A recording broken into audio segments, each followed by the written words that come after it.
All right, everybody, we are back with another episode of Hypergrowth, the podcast that's dedicated to unpacking what it takes to build a rapidly scalable e commerce business.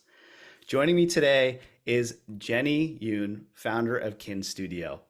Kinn Studio is an amazing jewelry brand based in Southern California, and she's here to tell a little bit about her story in terms of how she started the brand and what she's looking at in the market today. Jennie, welcome. Hey, how's it going?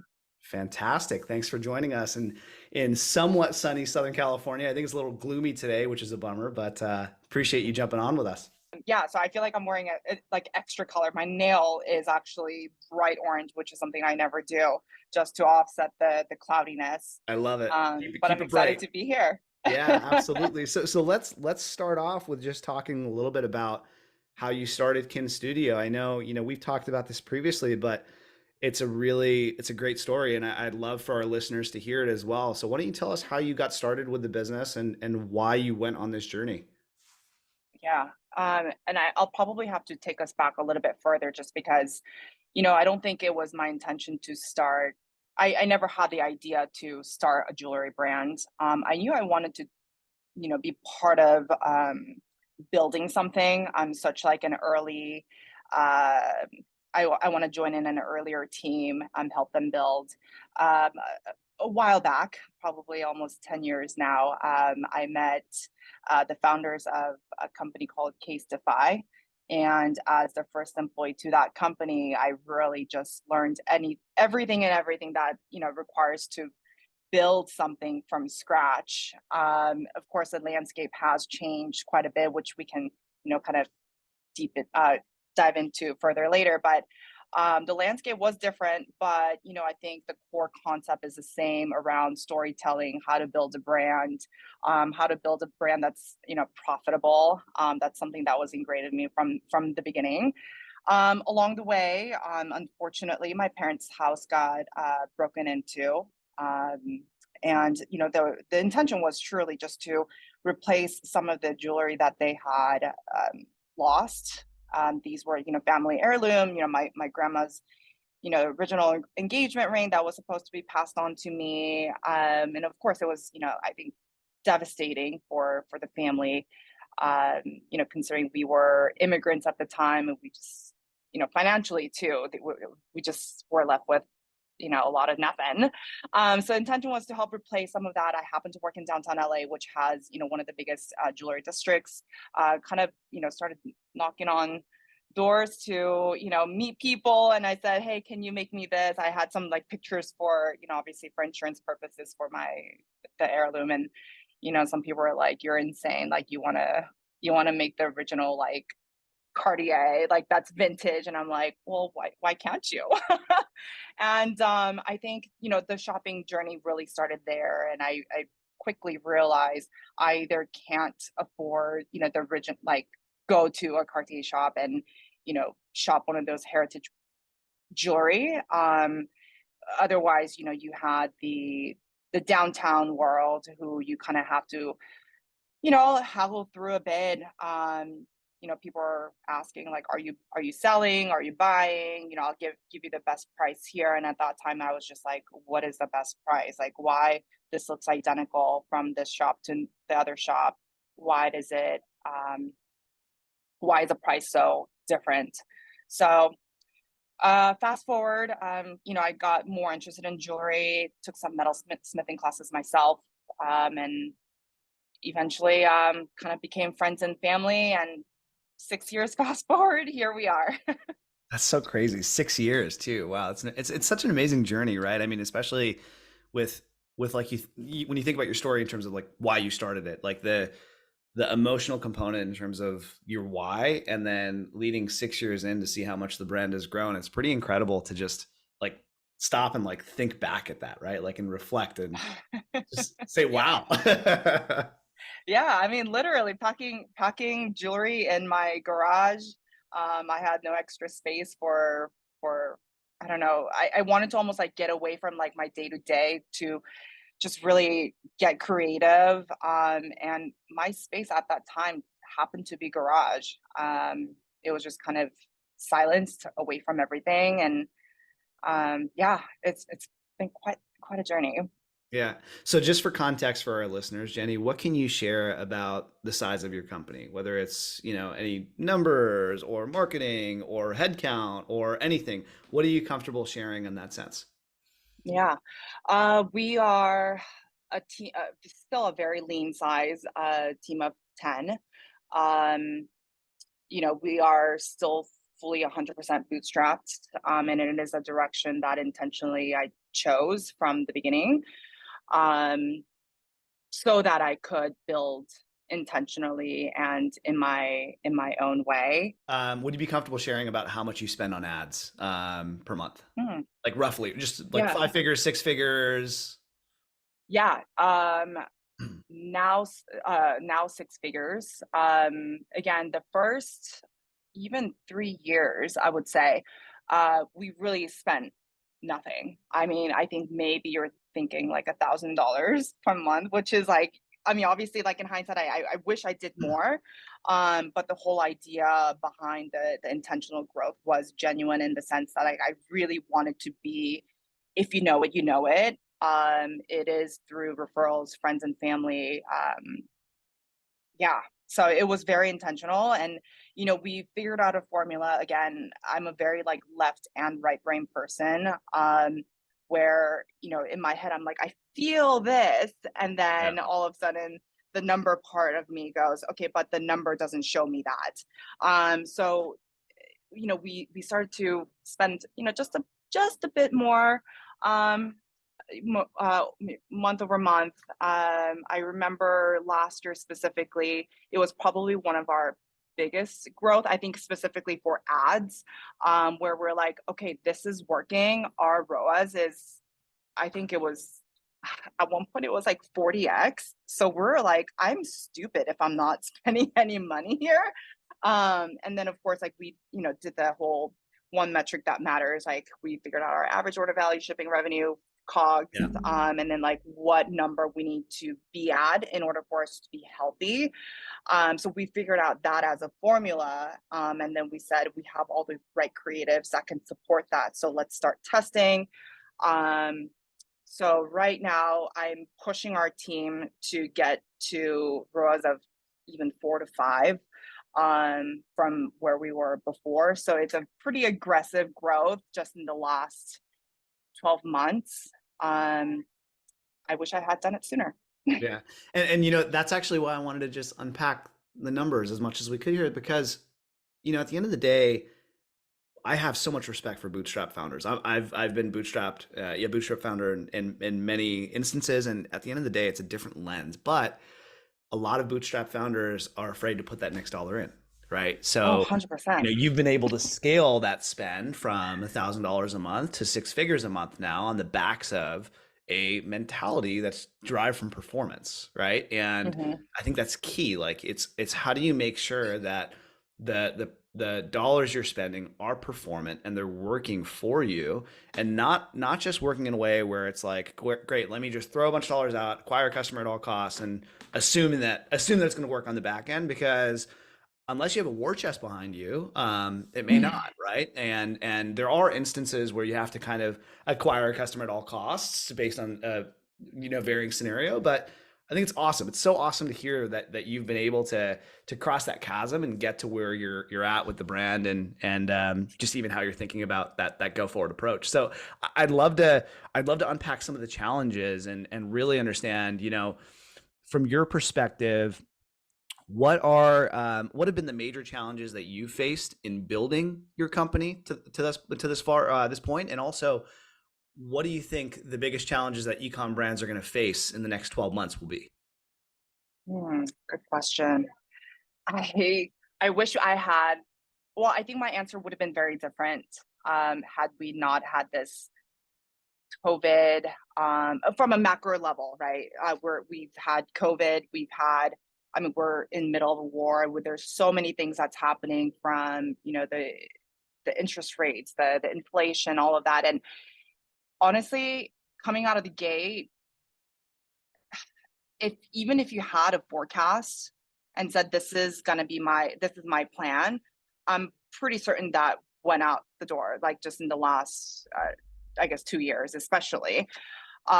So I think the biggest challenge would probably be that it's very hard to forecast.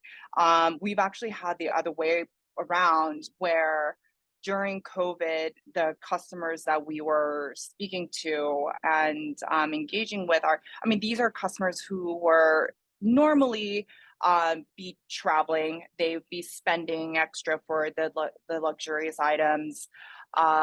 But they weren't able to do so. It's like even if you bought, something really nice, they weren't able to go anywhere with it.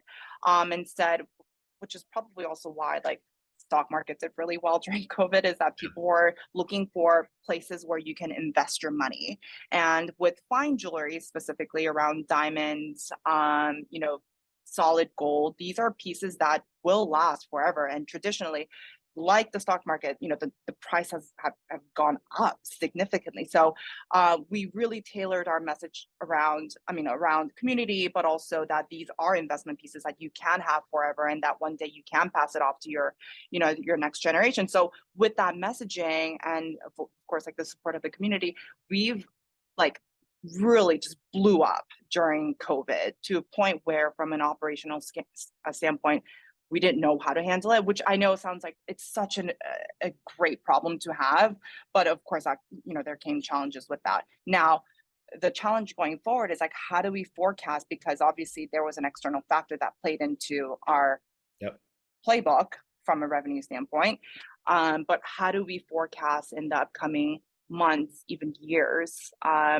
Especially when you're not, you haven't been around, for 20, 30 years, right? There's only so much um, information to go off of. So I think that would be the challenge. I think the inflation will forever be a guessing game. So I think we were just talking about this not too long ago, but the fact that people are just now thinking about profitability, I would say like obviously do that sooner than later. Yeah. Make sure you're looking at the bottom numbers. And recently I did a project with like a financial consultant, so to say, to do a bottoms up financial forecast Oh, rather yeah. than Top down. Yeah. which rather than top down. Yep. Which is a challenge on its own because obviously you need somebody who understands the industry, somebody who's done D2C, especially like in the fashion space, who's done this all. Um, so I would say probably look into that now Yeah. if you haven't already done so. Yeah, it's crazy. It's what you said is it reminds me of the Mike Tyson quote. Everybody's got a plan until they get punched in the face. I'm pretty sure Mike Tyson. I might have made that. I might have made up the who said it, but there is a quote that is what it is. But it's. I mean, look, the past couple of years have been the wild, wild west, right? Like, there's been categories where the normal trend line of demand was essentially front loaded. So now all of the purchasers that you might have this year or next year that would have bought your products this year or next year have already purchased those products in the past couple of Mhm. years. And there's like this lack of demand in the respective category that now I think a lot of brands are having to make up for on the backs of implementing more aggressive AOV strategies or CRO strategies to convert the current traffic they have coming at a higher rate than what it normally was or what it previously was, right? So Mhm. it's a different strategy for sure that you need to look at, and it's a bit of a black swan event in terms of what's happening, right? Like nobody has the historical data to say a pandemic and inflation and the advancements in AI all coming together, this is what it does, right? So I think all you could do Yeah. is really forecast to the best of your ability and then optimize and tweak as you go. Yeah. And I think whenever you're setting goals, it's really helpful to know, well, what's the worst case scenario? What's the best case scenario? And what's like that in between, right? So you kind of know what to expect going in. Yeah, even I think building out our, paid ads, setting up CPAs, ROAS, for both Meta, Google, Pinterest, and all of that. It's like we always have the worst case scenario. And our worst case scenario for us is to break even. I think to us, because profitability is so important, um, breaking even just to get our word out there is, at least from I see it, it's that's the breaking even point. Yeah. So what about the metrics that you're looking at? I know you've mentioned obviously ROAS, but tell us a little bit more about, how you're managing that aspect around both customer acquisition and retention, and the types of metrics that you're looking at, how you're handling it when you're running multiple platforms. Are you thinking about measurement? Are you thinking about incrementality? Would love to just unpack that a little further. Yeah. And I'll be fully transparent on this. We just started thinking, acquisition versus retention. There's actually a really good article about how like there should be somebody that owns acquisition, somebody that owns retention. Yep. And for us, it was blended for a long time, and obviously we're a much smaller business. So it's something that I'm just now starting to think. But I think looking back, I mean, there's like the more traditional way of, okay, what is acquisition in our funnel? What is that one called? AARRP? It was That, from a long the, time ago. AARP, is that the retirement? No, no, no, no, no. AARRR. It's like a framework. So it was like acquisition, activation, Activation. Yeah, retention, yeah. referral revenue. Okay, yeah, Yeah, yeah. yeah. I think it was When you threw the P in there, when you said oh A, yeah, yeah. I the threw P you off, didn't completely I? threw me. We're not an insurance company. So that's been ingrained in my head like from the beginning. So it's like in no matter what kind of business you do, this framework exists, right? You're a mattress company, you're I don't know, you sell services, you sell whatever you sell, this exists. And so, the questions that we always ask is like, how do we acquire? What is at the top of the funnel for us? And then coming down into the funnel, and then what's a retention channel for us. So identifying, I think, everything that you do and trying to spell out, okay, PR lives for us in the acquisition world. Things like you do on an email campaign, is this a retention play? Asking yourself these questions and how that fits into your AARRR, I think is first and foremost, like super important. Yeah. How do we see it? I think it really just depends on the time of the year. I mean, ours is a very gifting, and in a way seasonal, right? We have two major peaks in a year. There is a Mother's Day, which is kind of like the way we see it. It's like second Black Friday, and then we have the holiday season. Um, so understanding when do we need to push to acquire more, so that by the time that the holiday, when the actual revenue is happening, we could work on that conversion part. So understanding like what kind of business are you in, and what months should you be acquiring, or what months should you be focusing on retention, given that obviously, again, I'm speaking from being a smaller business and you have limited number of resources. Where does your team need to focus on a quarterly basis? And that's how we look at it. And then there's obviously all the tactics that fall under each channel. Do you do affiliates? Do you have a rewards program? Does it make sense for you to have a rewards program? I don't think our customers really care about how many points they earn by spending X number of dollars. I mean, these are people that are in the luxury world, who are craving more of the in-person experience, rather than, let me get additional points so that I could have $5 credit towards my Yeah. $1,000 purchase. That means nothing to them. So understanding who your customer is, not just because somebody else is having, they have that as a playbook.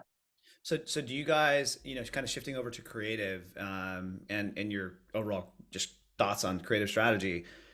Do you build persona driven creative, or what's the approach? Because I mean, at the end of the day, the products that you sell and the brand that you're building, there's an emotional component to it, right? There's an emotional component towards making that purchase, the legacy aspect of it, the heirloom aspect of it. So what's your take on creative and delivering, kind of creative strategies that convert consumers?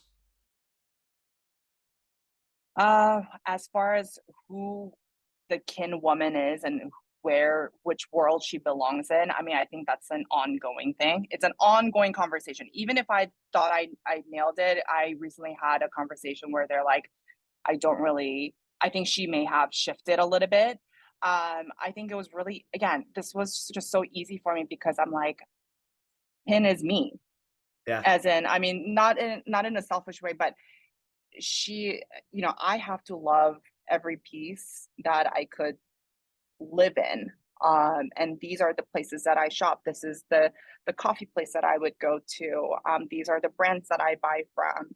Um, and using me as kind of the person when I was kicking things off in the very beginning is what resonated with the consumers. Obviously, each piece has its own story. So I think our latest necklace, the Dear Kaya necklace, it talks a lot around, my immigration story and, my name being Korean and, people not being able to pronounce my name.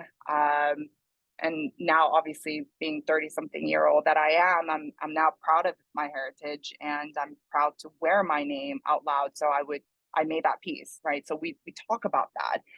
Um, and I mean the visuals around it, I mean, that's the easy part. It's like, what is your foundation? What is that story that your creative team can go capture in photo forms or, video forms? But even my creative team, as numbers driven that I am, they do have their own KPIs that are actually performance driven. Yeah. So for example, my head of brand, she one of I'll just say it, as one of her metrics is what is the click through um, for the emails, because I don't care how pretty it is or I mean, just especially when it comes to creative, it's very subjective. Um, I don't care if you think it's the prettiest thing in the world. If it's not resonating with the consumers and people are not clicking through that email because whether it's the copy or the visual, um, they're just not resonating. Yeah. So yeah, your KPI metric is going to be, is the click through increasing or is it at bench? So that's how I see creative being tied with performance. Awesome. Yeah, it's and look, I think with the advancements in AI and you got Google PMax and all the different platforms have their own variation of this. It's um it's incredible what the right creative assets can do, right? In terms of your brand when you throw them in to what you know each platform has and how they can auto optimize in a way. It's not a matter of replacing media buying per se, but it's an enhancement towards the conversion action based on the creatives that you're going to put in. So Mhm. I think it's really cool that you're taking obviously that story and magnifying that and enhancing it and amplifying it through the creative, and then ultimately going after your audiences with the core of who you are and who your brand is. That's really cool to Yeah, see. what's the soul here? Is there a soul to that story? Kinn's Yeah, it's got interesting soul. that I you talk love it. about Kids Got Soul. Oh, hey. Um, I think it's interesting that you also talk about AI because, there has been conversations around, is it replacing jobs? I think we're just so far. Can they write beautiful copy? Sure, product copy. But that soul that we're Right. talking about here, it doesn't get translated. Um, and so AI's, yeah, I think you put it really nicely. It's an enhancement, and it'll only benefit you if you know what that heartbeat is to your brand and your story. Sure. Um, and allow it to kind of, I don't know, elaborate for you. I mean, I'm not the best writer in the world. I'll be the first to admit that, but I know what kind of feeling I want you to walk away from it. So if I can plug in a few keywords here and there and you spit it out in a way that it's elaborative and sophisticated, great. Um, Yeah.